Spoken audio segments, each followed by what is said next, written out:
High বন্ধুরা, তোমরা সবাই কেমন আছো? আশা করি খুব ভালো আছো। আমি খুব ভালো আছি। আমি আলুটাকে সিদ্ধ করে নিয়েছি, পুরো এক সাইজের আলুগুলো সিদ্ধ করে নিয়েছি একটু নুন দিয়ে। আজকে আমি আলুর দম করব, একদম নিরামিষ কাশ্মীরি আলুর দম। তা আমার কি কি উপকরণ লাগছে তোমাদেরকে বলছি। এখানে রয়েছে দুটো টমেটো, পোস্ত, চাল মগজ। আর এখানে আমার লাগছে নুন, জিরের গুঁড়ো, হলুদের গুঁড়ো, লঙ্কার গুঁড়ো, ধনের গুঁড়ো, আদা। আমার এই লাগছে। তো চলো আমি তোমাদেরকে দেখাই কিভাবে আমি কাশ্মীরি আলুর দম করি। আমার তেলটা গরম হয়ে গেছে আর আমি এটা পুরো সাদা তেলেই করব। আমি আলুগুলো প্রথমে ভেজে তুলে রাখবো।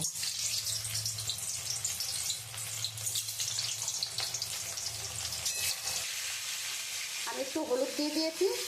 আমি এবারে আলুগুলো লাল লাল করে ভেজে আমি তুলে নেব।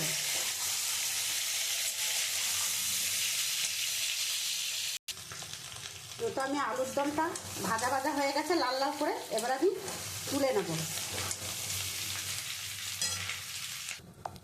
আমি ওই তেলের মধ্যে দুটো তেজপাতা আর একটু গোটা জিরে দিয়ে দিচ্ছি। আমি আদা বাটাটা দিয়ে দিচ্ছি। শুধু লাল লাল করে আমি একটু আদাটা ভেজে নিয়েছি। আমি এবারে টমেটোগুলো দিয়ে দেবো। আমার টমেটোটা খুব সুন্দর গলে গেছে। এবার আমি হলুদ দিয়ে দেবো। আমি জিরের গুঁড়ো দিয়ে দেবো। আমি ধনের গুঁড়ো দিয়ে দেবো। আমি আগের থেকে একটু নুন দিয়েছিলাম, তাও আমি অল্প নুন দেবো। আমি এই লঙ্কার গুঁড়োটা দিয়ে দিচ্ছি। আমার মশলা কষানোটা হয়ে গেছে। খুব সুন্দর কালার এসছে। আর আমি এটা পোস্ত বাটা আর চাল মগজ আমি দিয়ে দিচ্ছি।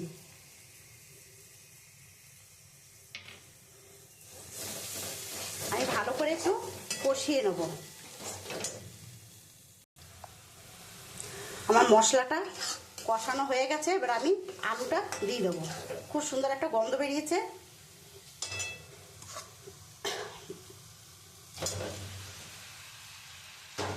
এবার আমি আলুটা দিয়ে একটু কষিয়ে নেব। আমি অনেকক্ষণ দিয়ে কষিয়ে দিয়েছি। এবার আমি পরিমাণ মতো জল দিয়ে দেবো। আমি যে মশলাটা দিয়ে পুরো কষাচ্ছি আলুর দমটা, খুব দারুণ একটা গন্ধ বেরিয়েছে। যেহেতু গন্ধটা বেরিয়ে গেছে, যখন তেল ছেড়ে দিয়েছে, এবার আমি জল দিয়ে দেবো। পরিমাণ মতো জল দেবো। যেহেতু আলুটা সিদ্ধ করা আছে, ভেজে নিয়েছি, যেন অল্পই আমি জল দেবো।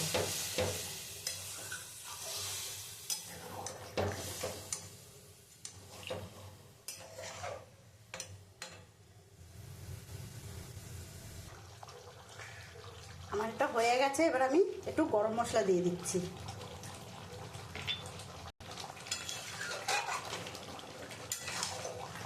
খুব সুন্দর কালার এসছে। আমি নামানোর আগে একটু গরম মশলা দিয়ে দিলাম। এবার আমি নামিয়ে দেবো।